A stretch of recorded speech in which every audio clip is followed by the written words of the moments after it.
Sebab saya pun tak tahu sama ada awak dengar ataupun tidak. Sebab senyap je kan. Okay. So, kita dah discuss untuk slide yang diberi tu. Okay.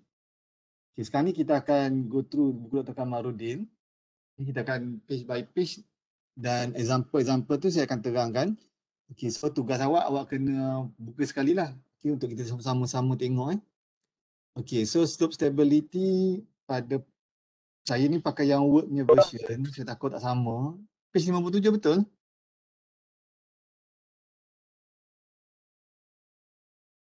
Sama tak page 57? Lain. Kami 58 betul. Okay, tak apa. Okay. So, slope stability, okay. So, yang ni saya dah terangkan lah. The slope is defined as a soil surface that make an angle with respect to horizontal plane. Okay. Slope can be natural such as hill or man-made slope, okay, embankment. The main concern with regard to slope is the again failure, okay. To facilitate stability analysis, slope are categorized into infinite and finite. Okay, so yang ni semua awak dah clear kan, saya dah terangkan sebelum ni. Okay. So, hari ni kita akan tengok infinite dulu. Okay, lepas tu kita akan go pada finite slope. Okay. So, saya dah terangkan sebelum ni kalau adalah lebih baik untuk infinite ni kita faham the concept dan formula digunakan. Okay. Elakkan daripada kita menggunakan, maksud saya menggunakan yang simplified punya equation. Okay, sebab simplified punya equation dia ada dia punya syarat pula. Sama ada dia ada water ataupun tidak. Okay, saya risau kalau awak tak faham menggunakan mana-mana infinite punya formula, okay, awak terus kira dan akan dapati akan ada silap. Okay. Okay. So, kita pergi on infinite slope. Okay, so Dr. Kamarudin dia listkan lah equation yang melibatkan infinite punya calculation bagi dapatkan factor safety. Okay, which is S over tau. Okay. So, saya rasa awak boleh baca kot apa yang diterangkan tu semua tu. Okay. Cuma kita refer kepada equation 3.1 until 3.4. Okay. So, dalam kes yang ini adalah untuk kita membahagikan ataupun dapatkan ratio between shear strength dengan shear stress. Okay. So, shear strength tu dialami oleh material itself. Okay. Sebab tu dia menggunakan more column dalam 3.3 tu. Manakala shear stress ni dialami antara plane. Maknanya di mana failure plane tu berlaku, okay, akan ada shearing berlaku juga. Okay. So apabila shear strength lebih besar daripada shear stress, maka factor safety dia akan lebih tinggi. Okay. Ataupun sebaliknya lah. Kalau shear stress lebih besar pada shear strength, factor safety dia akan rendah. Okay. So nanti saya akan discuss macam mana nak gunakan 3.1, 3.2, 3.3 dan dia kita dapatlah the ratio of the factor safety. Okay. So seperti biasalah dalam tanah dia ada dua kategori yang besar iaitu cohesive dan granular lah ataupun cohesively. Okay. So dalam masa yang sama dia ada pengaruh air ataupun seepage. Okay. So dalam kes Dr. Kamarudin ni dia bahagikan kepada keadaan yang mana ada air, keadaan yang mana tak ada air, kat mana granular dan kat mana cohesive soil. Okay. So, kalau ikut pada granular ataupun cohesive soil, dia akan diwakili oleh equation 3.3 and 3.1 lah. Okay, contoh kalau dia cohesive, dia akan ada C plus sigma tangent phi tu. Okay, kalau dia granular, dia tak ada nilai C tersebut. Dia ada sigma tangent phi saja. Okay. Okay. So yang inilah dia punya apa? Dia punya explanation untuk notation. Okay, kita ada I, which is I represent the degree of the slope itself. Okay. Dan kita ada H. H ni adalah ketebalan bagi infinite punya slope dan kita banyak assumption yang kita kena buat. Yang mana antaranya dia homogeneous, thickness dia seragam. Okay. Dan sebagai untuk mengira berapa factor safety dia, kita kena ambil satu slice ataupun satu blok yang mana kita represent as a B. Okay. So kita ambil yang this kind of B dan kita start untuk derive the equation. Okay, dari situ kita dapatlah the equation of sigma, tau and S. Okay. Ada soalan? Clear kan? Okay, okay. Okay. Okay. Okay, so Dr. Kamarudin dia bagikan beberapa syarat lah. Contoh cohesive soil without seepage. Okay, menggunakan equation 3.1, 3.4. Okay, so directly kita gunalah. Maknanya kalau tiada air, contohlah kalau ada groundwater table value, so equation 3.1, 3.4 ni akan di-replace oleh senyap. Give me your give me. Kimia. Okay, settled. Okay. Okay, kalau ada air, so kita akan pergi kepada equation daripada 3.2.2. Okay, so in 3.2.2, dia menjelaskan bahawa cohesive soil with seepage parallel to slope surface. Dan assumption yang kita kena buat, kalau ada air, dia seolah-olah dia parallel, dia selari dengan surface. Bila logiknya air tak boleh selari dengan surface. Tetapi disebabkan oleh certain limitation, maka kita kena assume bahawa dia selari dengan seepage. Okay?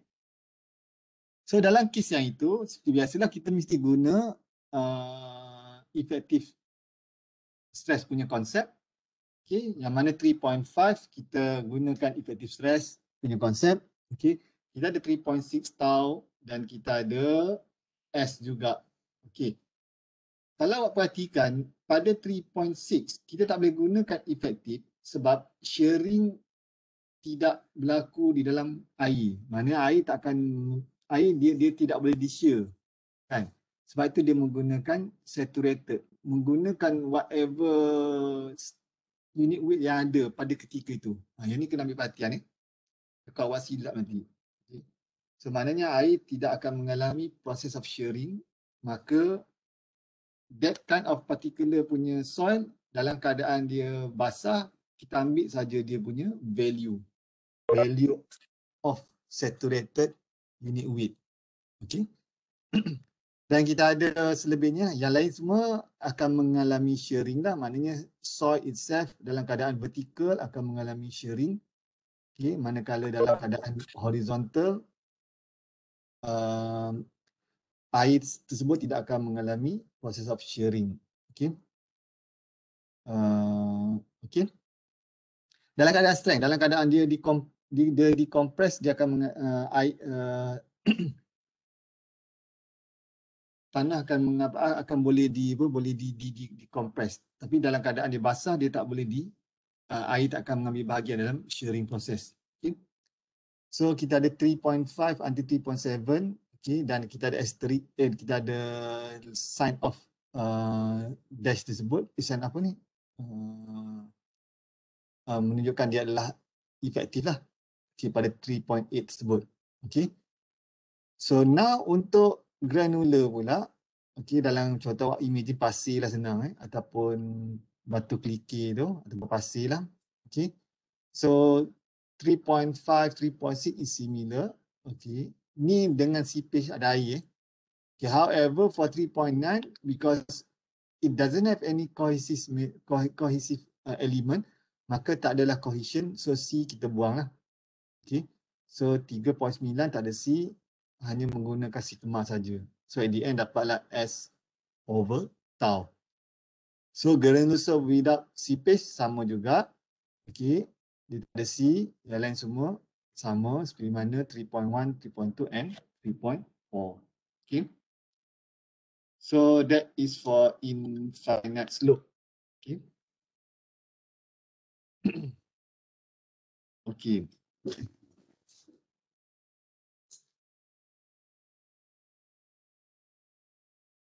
Okay.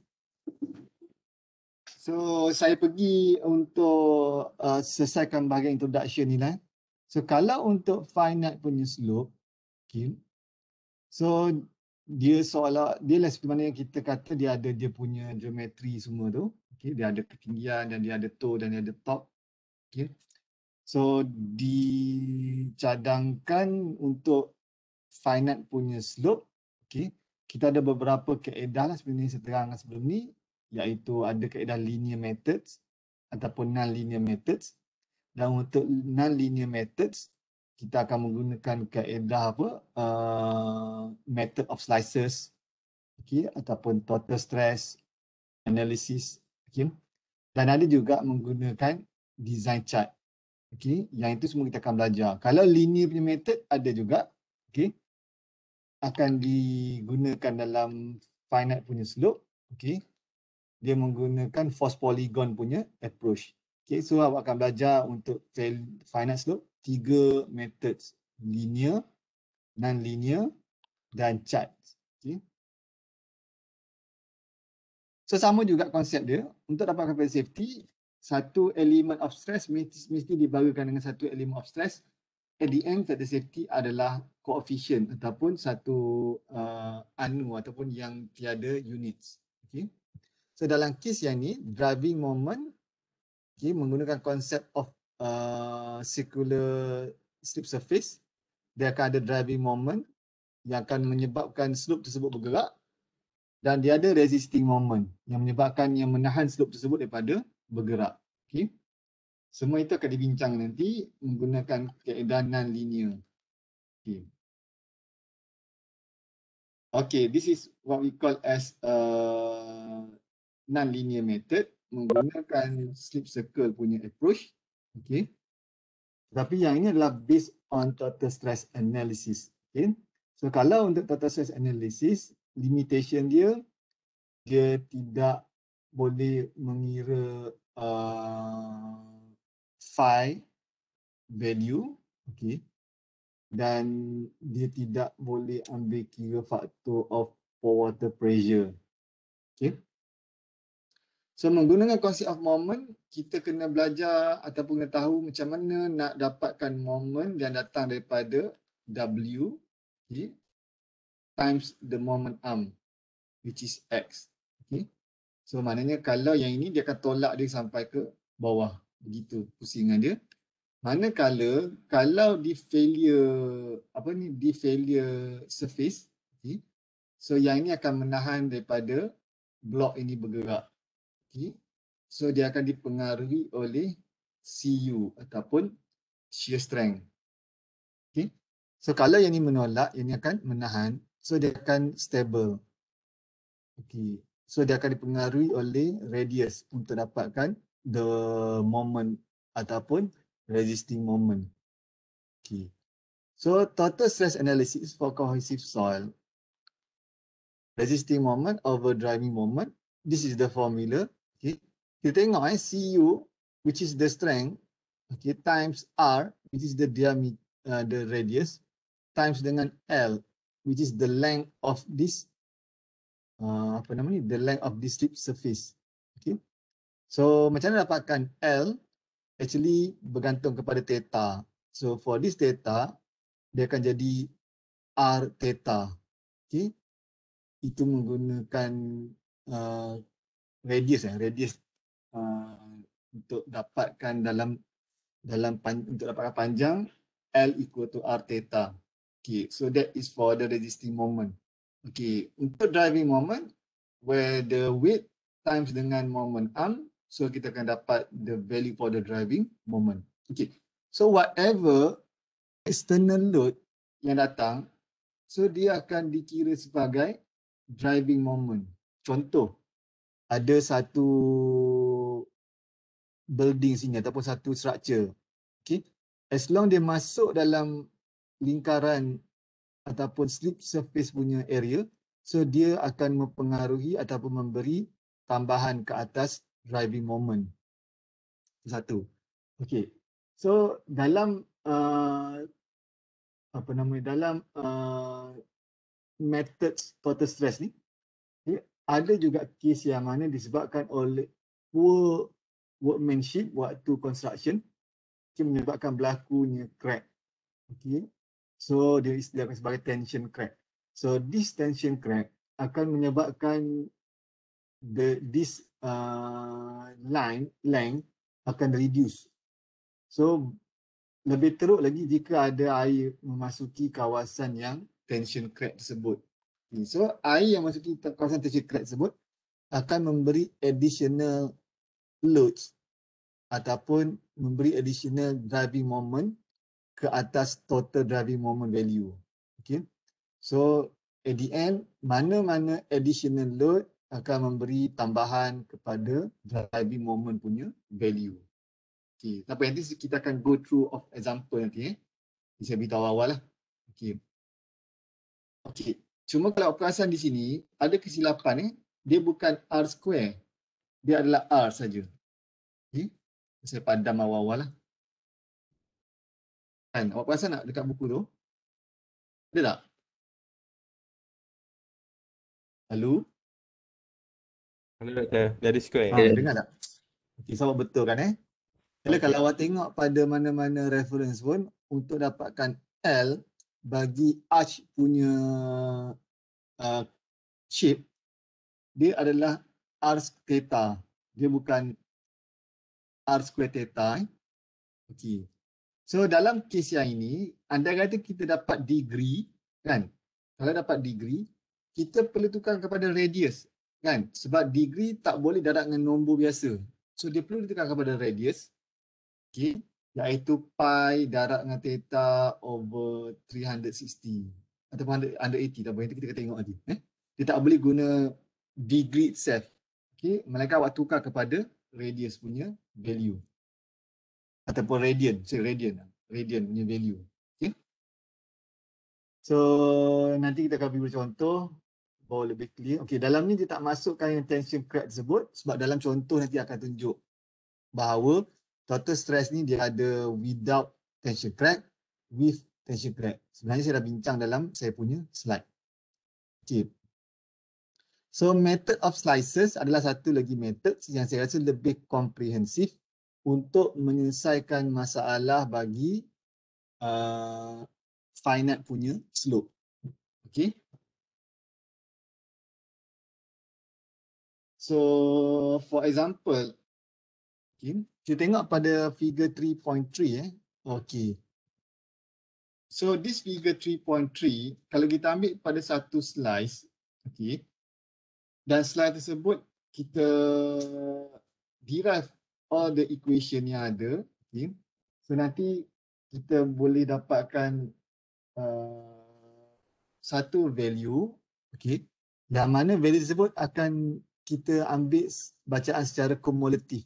Maksud saya, kalau kita ada 8 slice, so setiap satu ni kita mesti measure dahulu, lepas tu kita akan tambah untuk setiap slice lain, baru kita dapat the value for the factor safety.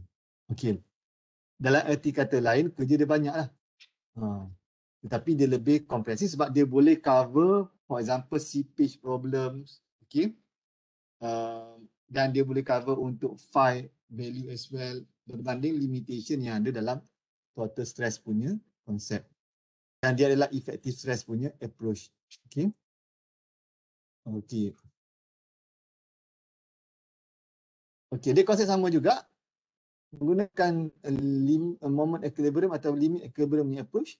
Resisting moment divide with driving moment. Okay. So nanti saya terangkan dalam contoh. Okay. Awak mesti kena dapatkan semua this element ataupun semua this notation. Okay. Baru awak boleh kira each slice punya value untuk driving dan resisting. Okay. So dalam kes kita ni kita akan ada dua equation yang akan digunakan ataupun dua methods. Yang satu Frillenius. Okay. Ni rumus yang akan digunakan. Yang kedua adalah modified Bishop ataupun simplified Bishop method. Okay. So, saya takkan go through in detail yang ini. Okay. Sebab kita akan tunjuk contoh nanti. Okay. So that is for Frillenius. Mana yang ini akan mewakili resisting moment. Maksudnya dia akan berlaku pada kawasan bawah ni ataupun kawasan slip surface. Manakala yang atas ni, yang bawah ni mewakili driving moment. Okay. Okey. Okey, untuk simplified Bishop method, okey. Jap saya check ada kebetulan WN.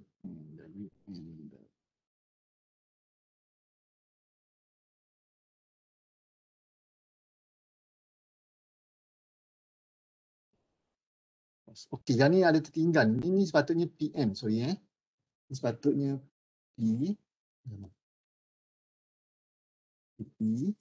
Yang ni WN, dia pecahkan lagi, dia akan jadi cos.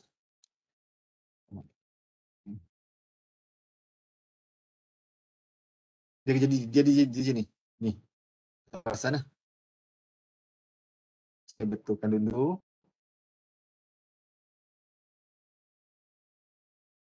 Dia macam tu.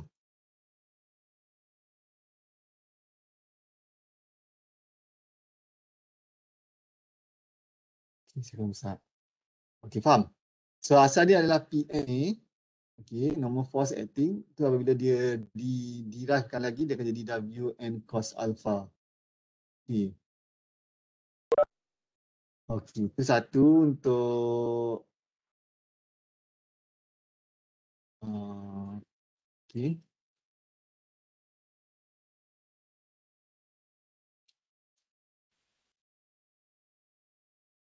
Okey. Okey. Okey, yang kedua adalah simplified Bishop method. Okey, yang ini lebih panjang cerita dia.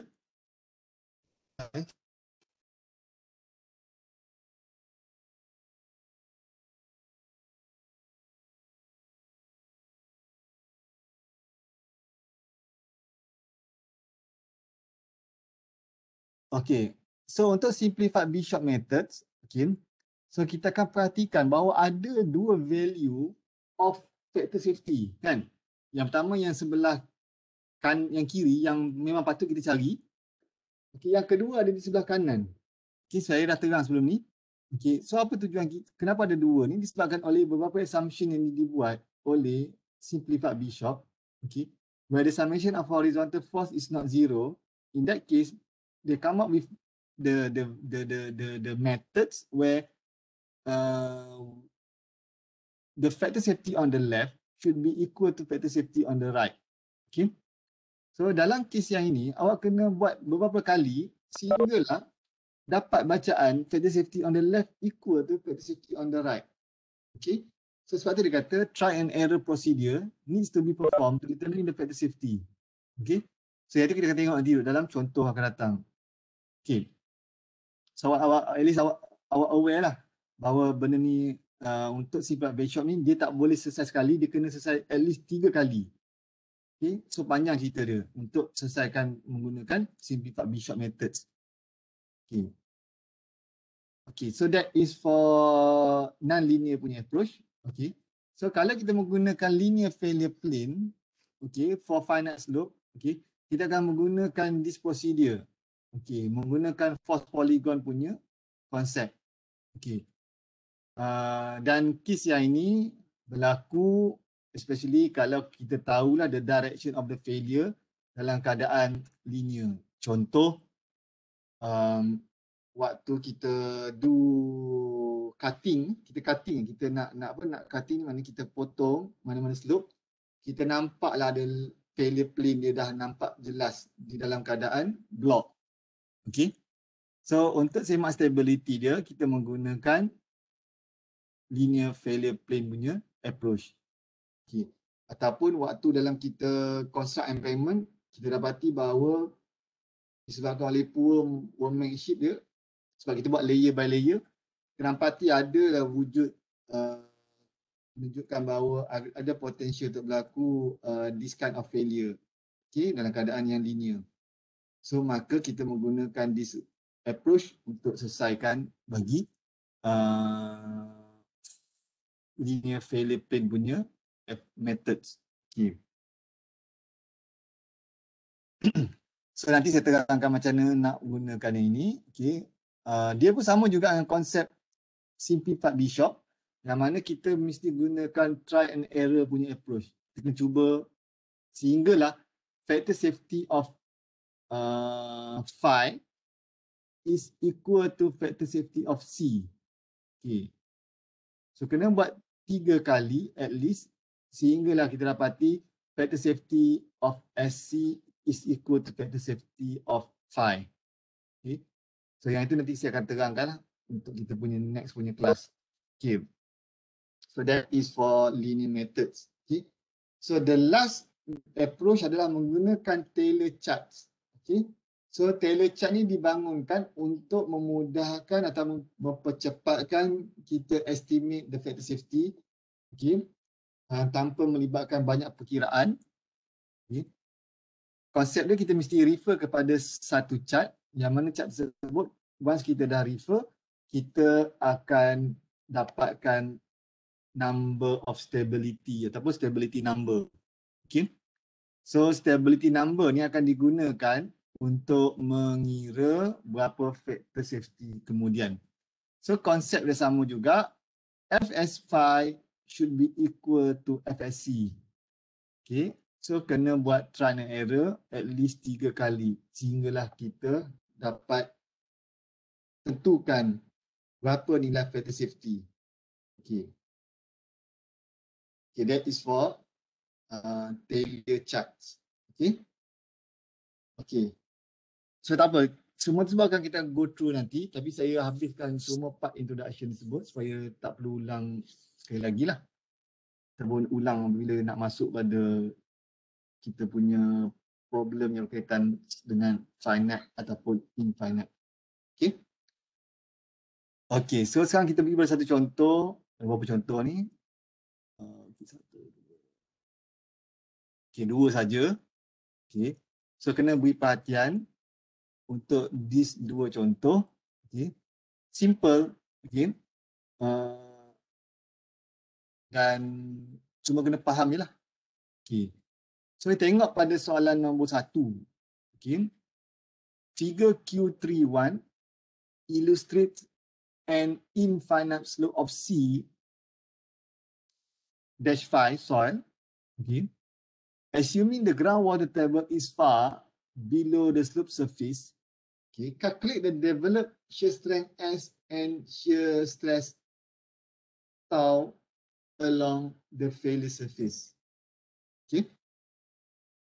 So kita ada this kind of slope, infinite slope. Okay, the degree of the slope is 10. Okay, where the height of the slope is 5. Unit weight 18, C 20, phi 15. Okay.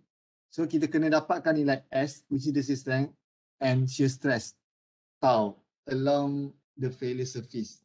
Okay. So reference kita adalah equation 3.1 until 3.3 saja, sebab dia tak suruh nak kirakan factor safety. Tetapi kalau awak ada calculator depan, awak boleh kira depan ni lah. Okay. So first kita selesaikan dulu shear strength. Okay.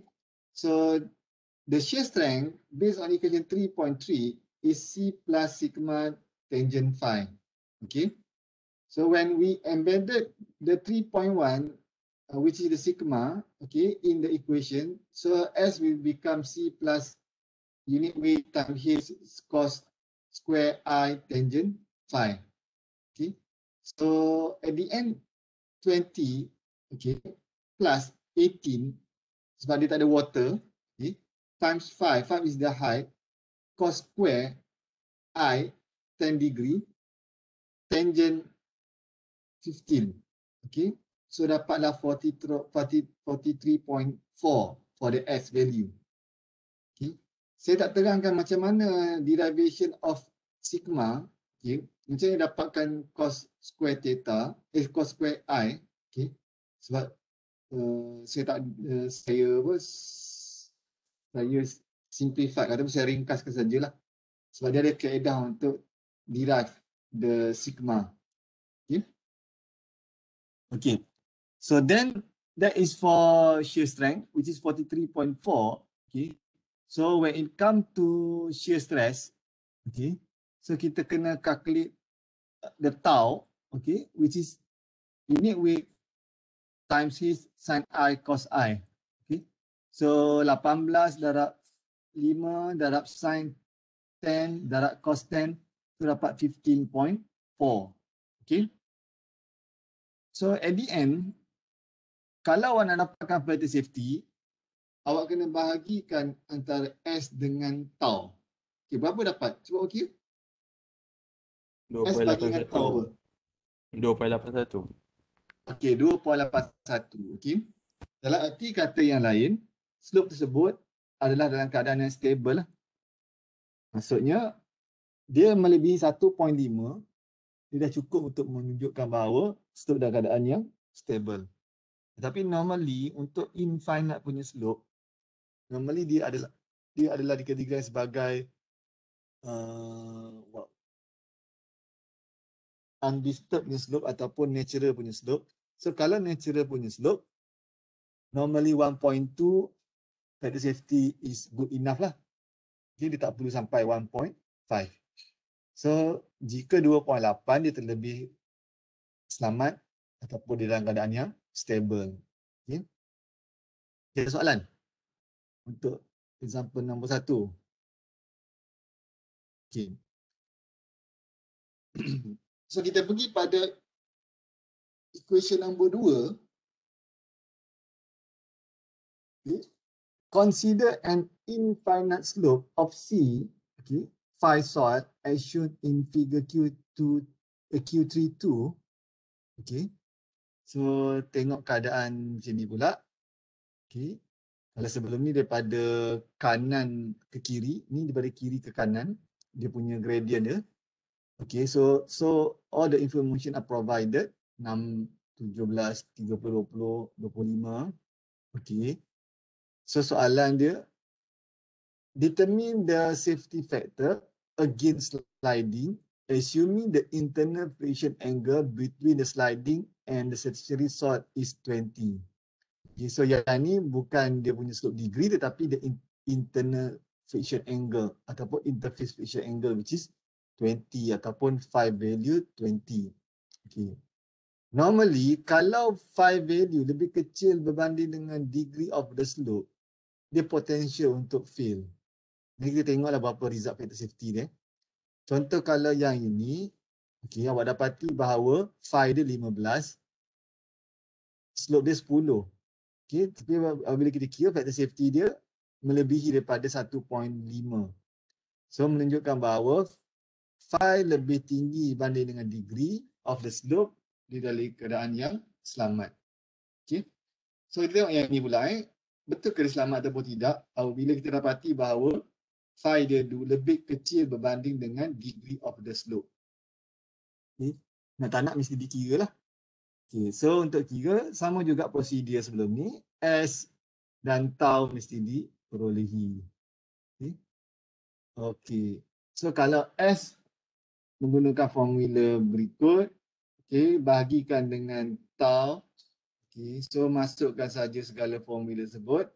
Okay. Sebab dia tak ada air, dia tak ada isu sangat. Okay. So kita dapati bahawa result dia bersamaan dengan 1.5.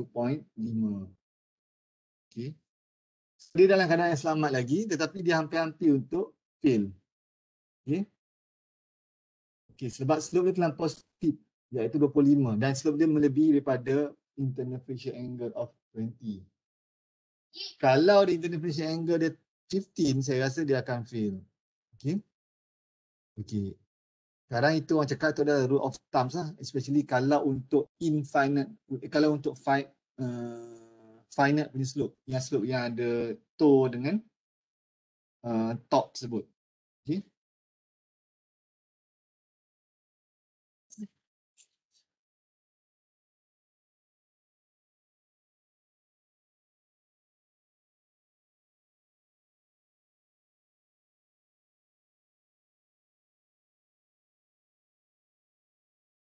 Okay. So ni awak kena ingat lah, kalau awak jadi engineer nanti, kalau awak tengok slope tu terlampau steep, antara apa yang boleh awak agak tengok material jenis apa Kalau dia laterite tu mungkin awak agak lah dia punya phi dia lebih kurang 20 lebih ke. Okay. Dan kalau slope terlampau steep, lebih daripada 20 lebih, so awak boleh katakan dia potensi untuk fail ada, tetapi perlu buat further analysis lah. Okay. Okay. So now we look on the question number B. Okay. Untuk question number B, okay, dia suruh kita dapatkan berapa critical height. Critical height of the slope. Okay. Apa maksud critical height of the slope? Critical height ni berlaku apabila factor safety equal to 1. Okay. Ini dia kadang critical. Okay. Maksudnya kalau ada elemen penambahan ke atas berat, dia akan menyumbang kepada driving moment dan dia akan menyebabkan dia potential untuk slide. Okay. Ataupun kalau ada elemen of C bertambah, okay, mungkin disebabkan oleh kering, suhu keadaan kering, okay, menyebabkan kekuatan resisten dia bertambah. So dia dalam keadaan 50-50. Okay. Tapi kita memang tak disyorkan lah untuk construct mana-mana slope dalam keadaan factor safety equal to 1. Sebab ada potential untuk fail lebih tinggi berbanding dalam keadaan yang stabil. Tapi untuk mengira berapa height yang boleh pergi dalam keadaan critical height, okay, so kita mesti samakan the value of S with tau. Okay, dengan untuk mendapatkan H. Okay. So apa perlu kita buat? Kita samakan. Okay. Fs equal to 1. Okay. So when Fs equal to 1, S will be equal with tau. Okay. Lepas itu kita rearrange, okay, dan letakkan H di sebelah kiri dan selebihnya di sebelah kanan. Dan kita kira macam biasa.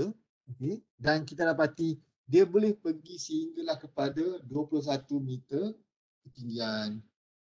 Okay. Okay. Asalnya slope ni lebih kurang 6 meter tinggi kan. Tetapi kalau kita nak cari sejauh mana slope tu boleh pergi atau boleh di-construct, okay. So kalau kita menggunakan konsep of critical height, dia boleh pergi sampai 21 meter. Mana boleh tinggi lagi boleh pergi. Tetapi dia tidak selamat, okay, dan dia tidak memenuhi requirement daripada pihak authority lah. Okay. Faham itu? Jadi kalau soalan suruh dapatkan factor safety, straightforward je soalan kan. Tapi kalau soalan ni nak ditukar untuk diolah, okay, dia tanya berapa critical height yang boleh pergi. So time tu lah awak kena faham konsep of critical height, samakan antara S dengan tau, dari situ rearrange untuk dapatkan H di sebelah kiri, selebih sebelah kanan. So dapatlah H value equal to 21. Okay. Soalan? Tak ada doktor. Doktor. Yang Yang FS 1/0 tu maknanya dia tu akan fail lah masa tu. Betul, dia potential untuk fail lah. Awak bayangkan lah, contoh ada satu slope, kita design satu. Tiba-tiba datang seekor burung. Dia duduk atas slope tersebut. Dia akan menyumbang kepada berat slope itu kan. Macam nak tunjukkan bahawa dia prone untuk fail. So kalau burung tersebut terlampau berat, so dia akan menyebabkan slope tersebut akan bergerak. So critical height disediakan sebagai keadaan factor safety equal to 1. Okay. Faham? Dengar tak soalan awak? Dengar. Okay.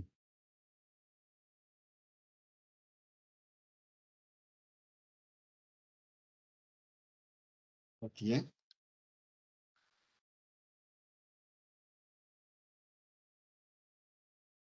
Okay. So now we move to the last question, which is C. Okay. So dalam keadaan C ni, dia bagi tahu bahawa ground water table tu naik, ada ground water table naik sehinggalah 2 meter below the slope surface. Okay. So kalau yang ni 6, contoh kalau air bawah ni kan, sebab kita hanya ambil perkiraan ke atas 6 meter saja. Okay, tiba-tiba air naik okey, mungkin faktor water infiltrate, rainfall infiltrate dalam tanah tersebut, okey, dan menyebabkan dia 2 meter di bawah permukaan. Okey. So berapa nilai factor safety, okey, dengan menggunakan unit weight saturated 19 and ada parameter are unchanged. Okey. So ada tambahan unit weight of 19 kat sini. Okay. So because it's a cohesive soil, okay, so kita gunakan equation cohesive soil with seepage. Okay. So kalau cohesive soil with seepage, kita akan dapati ada perubahan ke atas S dan ada perubahan ke atas tau. Okay, yang mana S mesti menggunakan effective value dan tau mesti menggunakan unit weight dalam keadaan saturated. Ini saya dah terang sebelum ni kan. Okay. So tengok pada penyelesaian dia. Okay. Note that this problem involve combination of soil above and below groundwater table. Hence, the appropriate unit weight of soil and strength parameter must be selected and applied judiciously. Okay. In order to enhance the understanding, the proper step will be illustrated. Okay, yang ini saya dah terang tadi lah, bahawa soil strength akan dipengaruhi oleh dia akan diambil oleh effective strength saja, effective stress saja. Okay. So C sigma, okay, C perubahan, maka kita ambil C sebagai 30. Kalau sigma, kita derive sigma tersebut berarti equal to unit weight effective times H cos square I. Okay. So unit weight effective 17 darab 2 tambah 19 tolak 10. Okay. So that multiply with 4, ketebalan dia dalam keadaan dia dipenuhi oleh air. So dapat equal to 70. Okay. Cos square I, okay, cos square 25, tangent 20, so dapatlah 50.93. So that is for the S. Okay. So kalau untuk tau, okay, so dia ada bagi tahu kat sini, since water cannot resist shear stress, okay, mana water ni dia tak boleh di-shearkan dia atau dalam keadaan dia shearing, okay, dia decompress boleh, okay. So tau is equal to saturated unit weight H sin I cos I. Okay, reader may refer to other reference for the derivation. As far as I concerned, semua menggunakan konsep yang sama lah, iaitu saturated unit weight bagi shear yang diterangani oleh air. Okay. So 17 darab 2, okay, adalah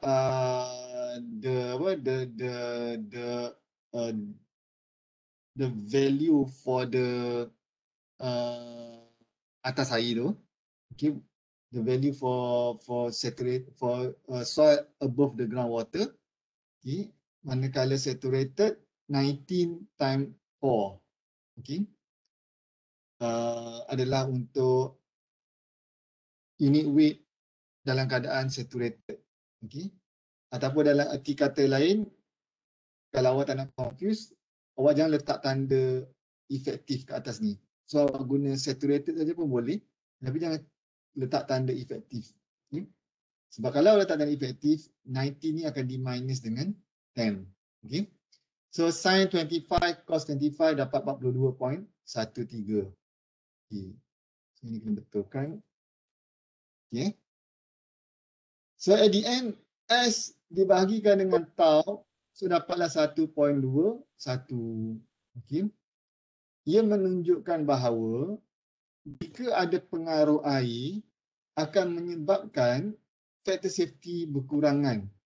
Sebab kalau tengok pada penyelesaian ke atas C, factor safety equal to 1.21, manakala penyelesaian ke atas A, factor safety is equal to 1.5. 5. Okay. So air mempengaruhi factor safety for the slope. Okay. Especially on infinite slope. Okay. Sama juga untuk finite slope juga. Okay. Okay. So clear? Okay. So saya tak proceed kepada finite slope hari ni. Okay. Dan saya nak bagi contoh Dr. Noli Gofar yang mana dia ada satu single equation saja. Kalau perasan Dr. Kamarudin, dia ada cohesive soil with seepage, cohesive soil without seepage, granular soil with seepage, granular soil without seepage, soalan ada 4 kan. Okay, nanti next punya kelas saya akan discuss on infinite slope menggunakan approach yang lain, yang mana saya ada terang dalam note sebut yang menggunakan approach M. Okay, approach M tersebut yang mana ratio antara ketinggian air dengan ketinggian keseluruhan slope. Yang itu saya akan discuss next punya kelas disebabkan note tersebut ada di dalam saya punya desktop. Okay, saya kena ambil dulu daripada desktop saya, baru saya boleh tunjukkan. Sebab hari ni saya lupa untuk ambil. Okay. Okay. So, setakat tu saja kot untuk hari ni. Ada soalan?